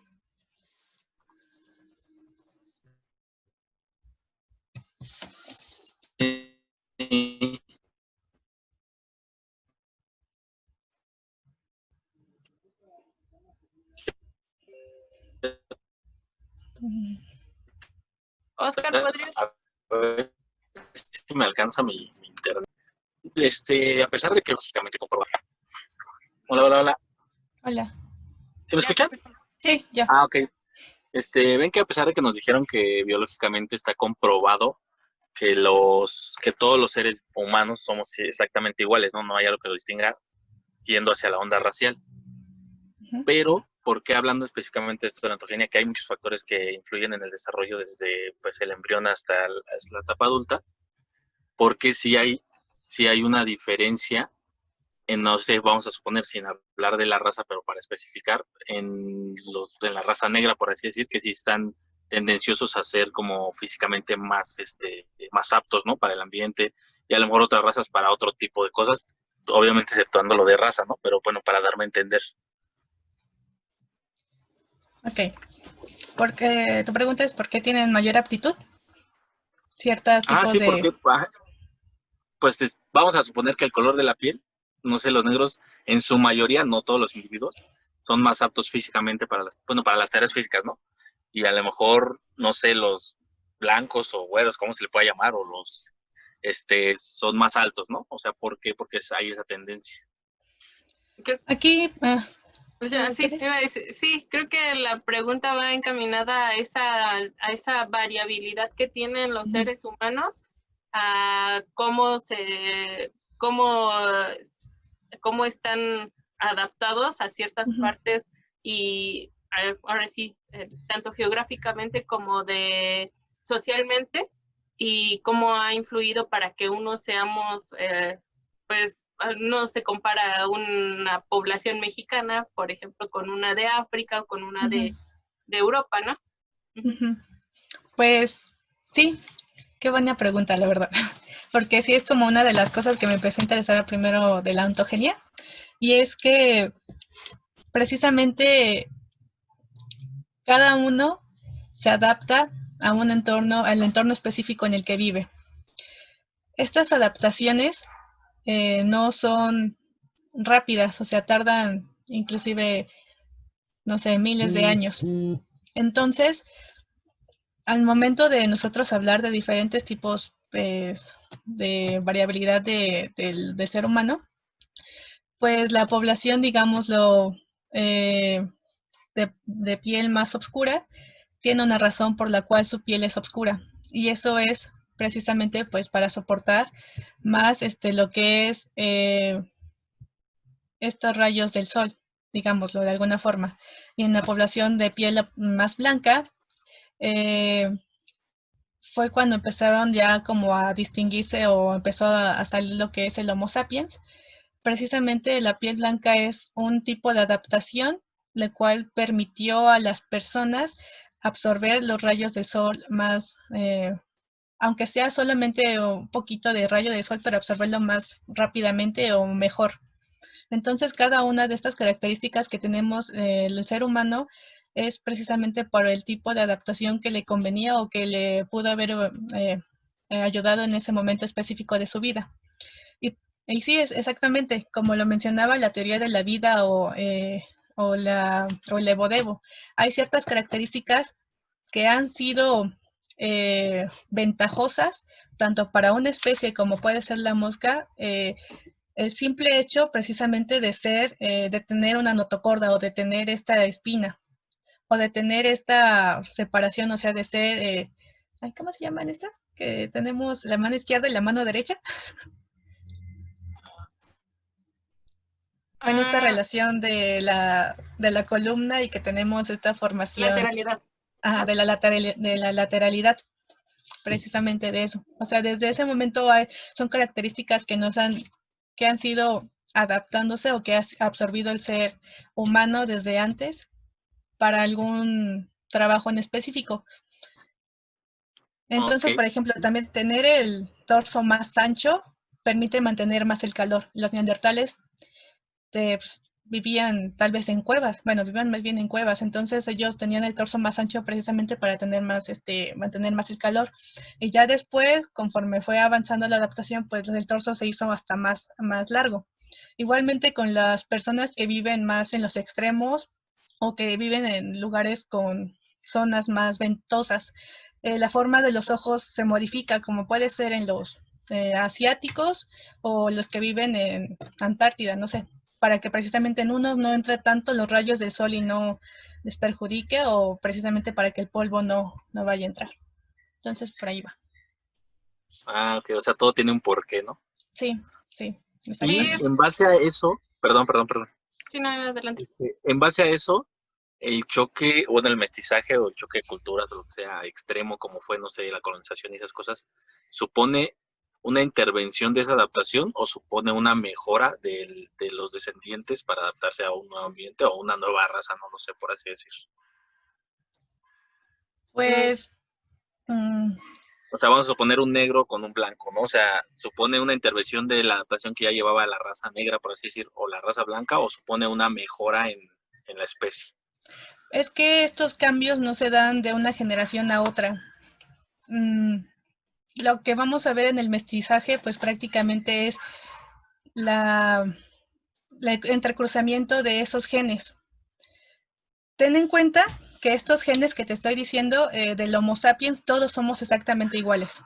Entonces, de un Homo sapiens y de otro Homo sapiens, el entrecruzamiento de esos genes, pues no va a haber alguna mejora o no mejora, o sea, solamente es ese entrecruzamiento para seguir, para seguir procreando. Tal vez dentro de 1,000 millones, no sé, no sé tanto, 10,000 años o más, ya después de tantas generaciones que hubo entre cierta característica y cierta característica, se pueda ya ir heredando. Donde tal vez sí podemos ver esta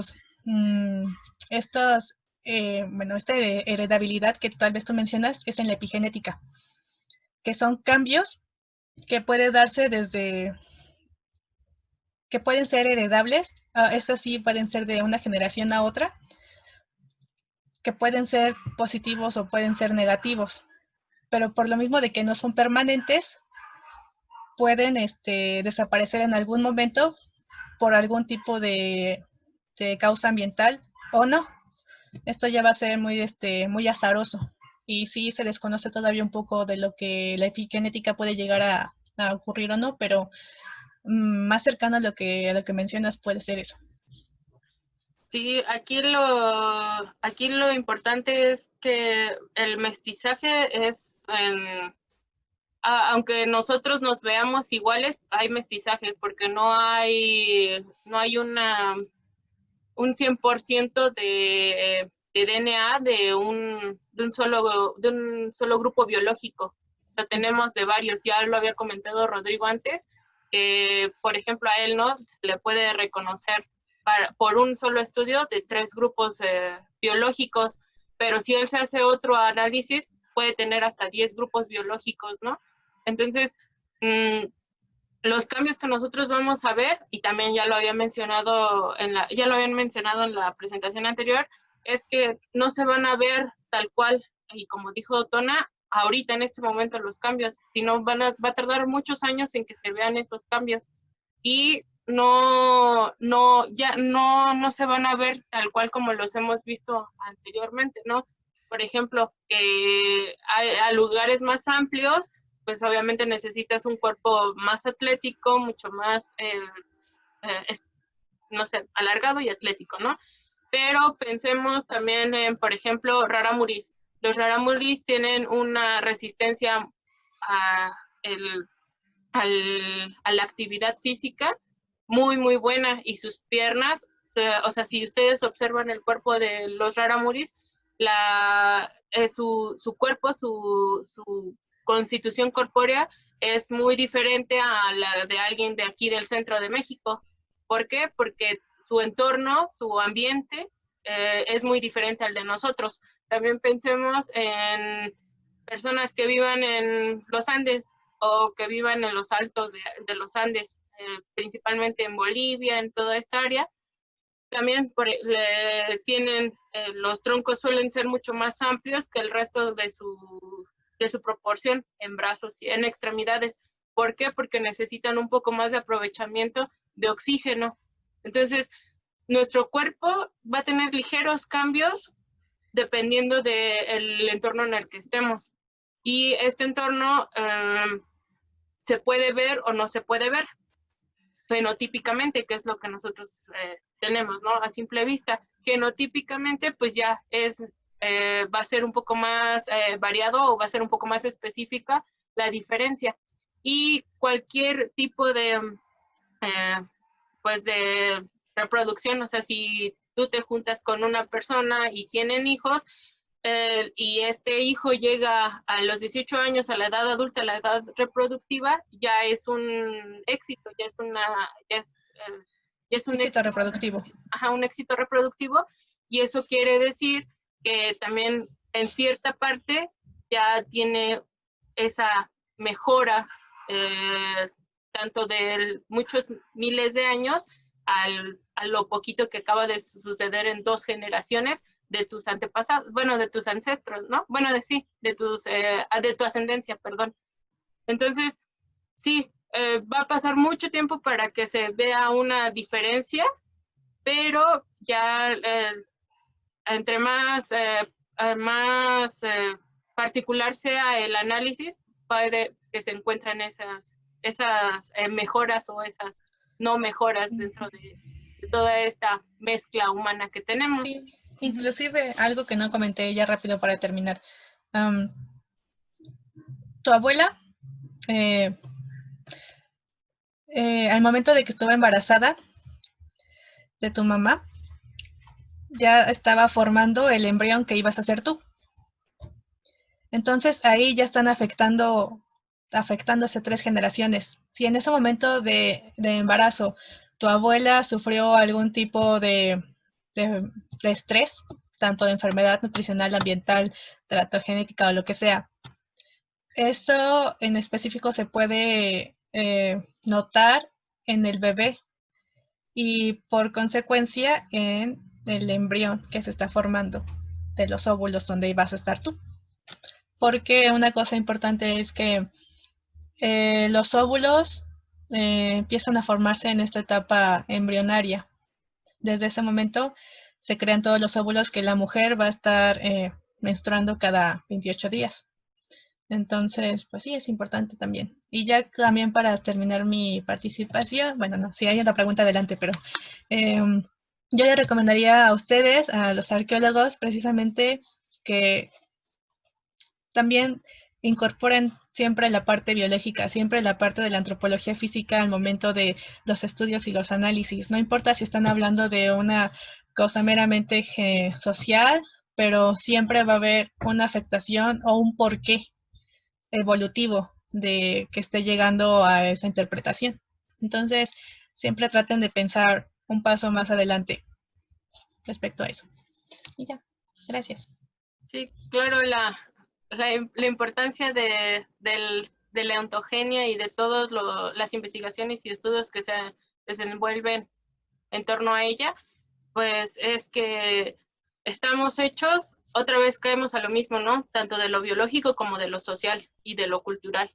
Con la ontogenia, con la historia de un solo ser humano o de un grupo humano, pues tenemos que están implicadas la genética, está implicado el ambiente, está implicado el acceso a recursos, la epigenética, y con la epigenética en este sentido queremos decir que es tanto si tienes el gen, porque puedes tener un gen, por ejemplo, que te predispone a un tipo de cáncer, pero ya depende ahora sí de tu constitución, si este gen esté activo o no esté activo para que se desarrolle el cáncer. Lo mismo que sucede, por ejemplo, con la diabetes. En la población mexicana, muchos tienen la predisposición a un gen que los hace pues estar predispuestos a contraer la diabetes. No me acuerdo ahorita específicamente qué tipo de diabetes, pero tienen el gen. Tipo 2. Gracias, el tipo 2. Sin embargo, no todos lo van a desarrollar. ¿Por qué? Porque ya depende de las circunstancias que haya tenido el sujeto que haga que ese gen se active o no se active para que se active, bueno, para que tenga la diabetes en sí. Entonces, esto sí es un poco más complejo el asunto, porque no solamente está implicando cuestiones evolutivas, sino también está evolutivas biológicas, ¿no? Sino también está pensando en las cuestiones culturales, en todo este tipo de adaptaciones tempranas y no tempranas para que el cuerpo pues adquiera este tipo de constitución, ¿no? Y esto ya es hablando a nivel México o para esta población, pero hay muchos miles de ejemplos en los que pues, sucede lo mismo. Exacto. Entonces, ¿alguien más tiene alguna duda, algún comentario? Sí. Yo tengo una pregunta. Buenas tardes. Buenas tardes. Buenas. Bueno, considero que desde que el hombre aprendió a hacer mejor uso de su medio, en vez de que el hombre se adapte a su entorno, el hombre adapta el entorno a él. Bueno, no sé si esto sea correcto. ¿Y ha influido esto en que se desacelere el proceso de evolución del ser humano?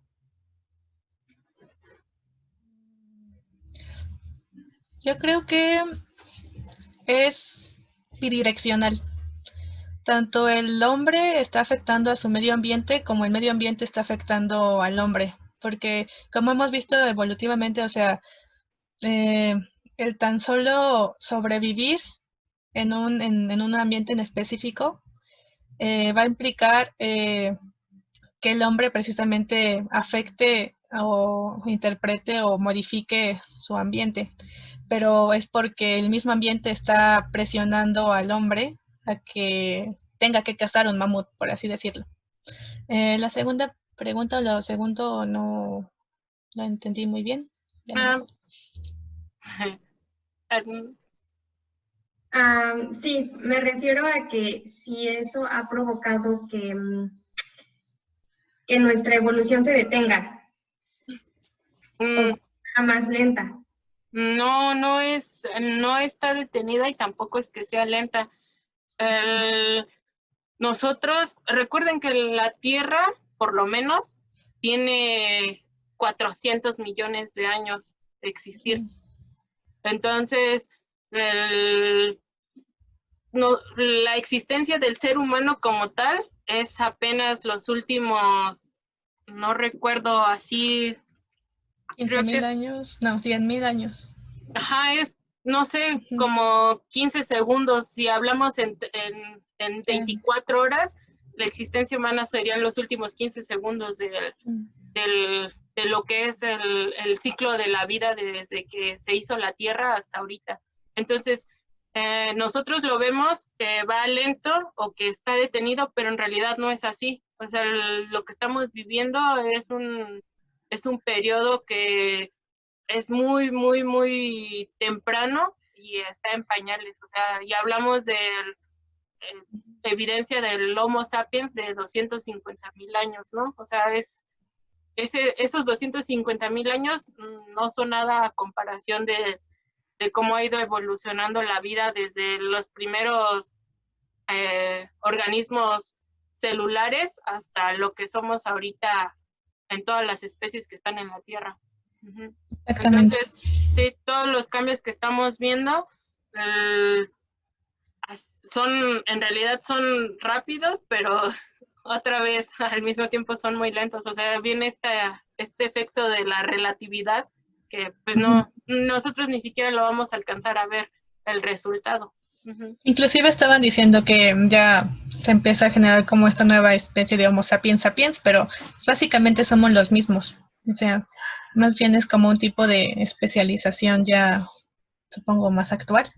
Pero, o sea, no cuestiones de evolución, sí estamos evolucionando, pero es ínfimo. O sea, en un tiempo es ínfimo. Gracias.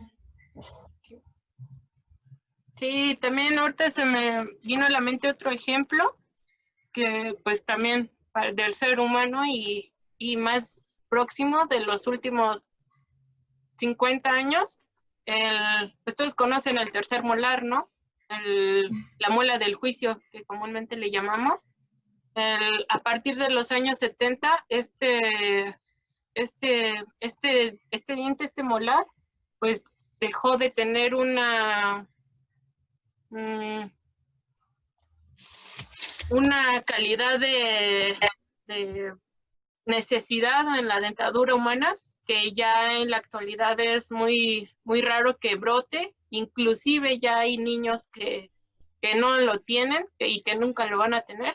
Entonces, si ustedes se dan cuenta, pues es muy común que nos digan que les van a quitar el tercer molar. ¿Por qué? Porque salió mal, o sea, no salió derecho, se impactó con otro hueso, salió por un lado, o sea, este tercer molar ya no es posible que ya no tenga más función para el ser humano y por eso en generaciones que actualmente están naciendo y que van a nacer, ya no sea necesario que lo tenga. Entonces, el cuerpo deja de producirlo, por así decirlo, y pues se va a perder, se va a quedar en la historia como un diente que tuvo el ser humano, pero que pues ya no lo tiene, ¿no?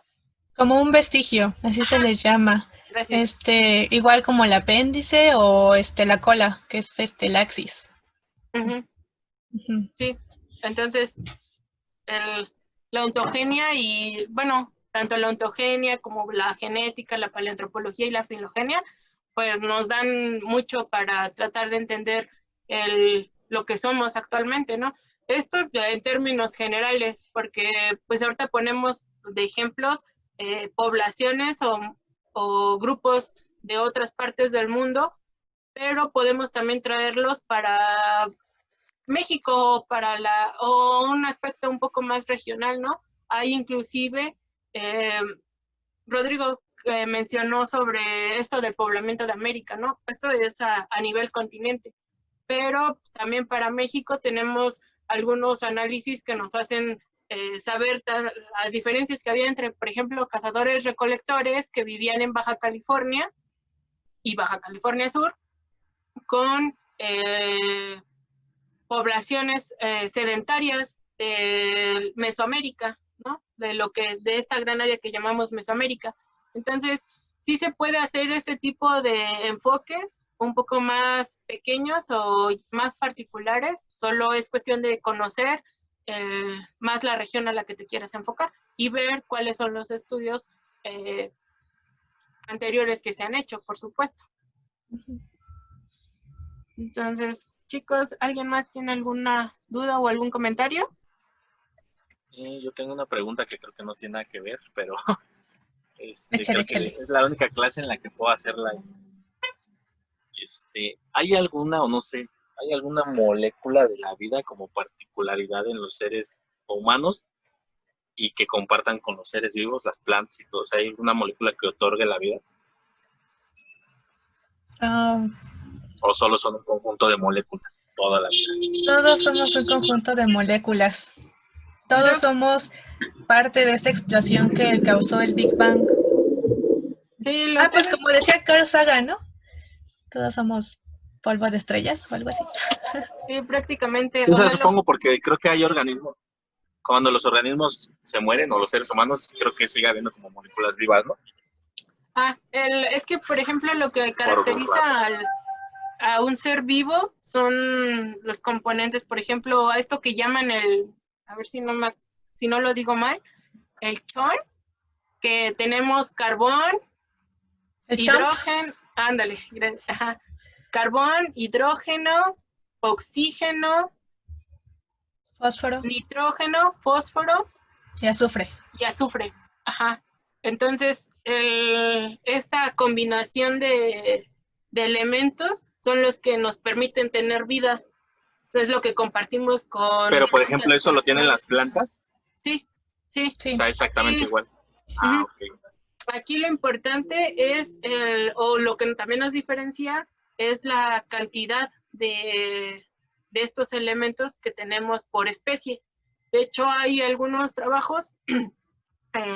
Hace poco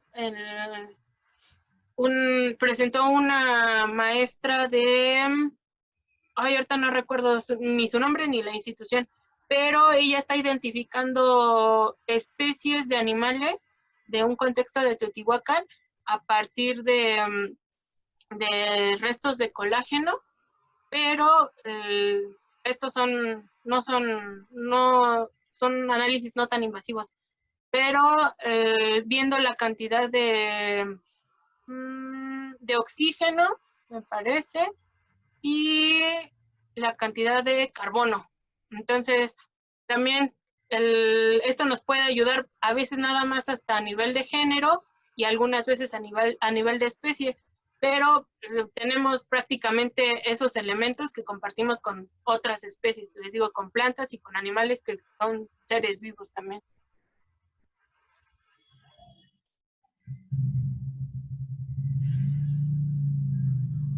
Entonces, no sé si más o menos tenga respuesta a tu pregunta.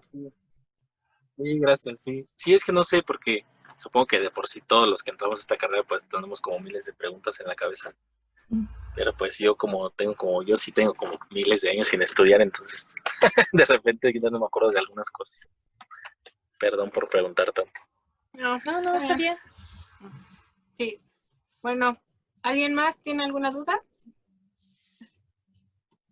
No, Bien, entonces, pues muchas gracias, Tonancy. Gracias a ti.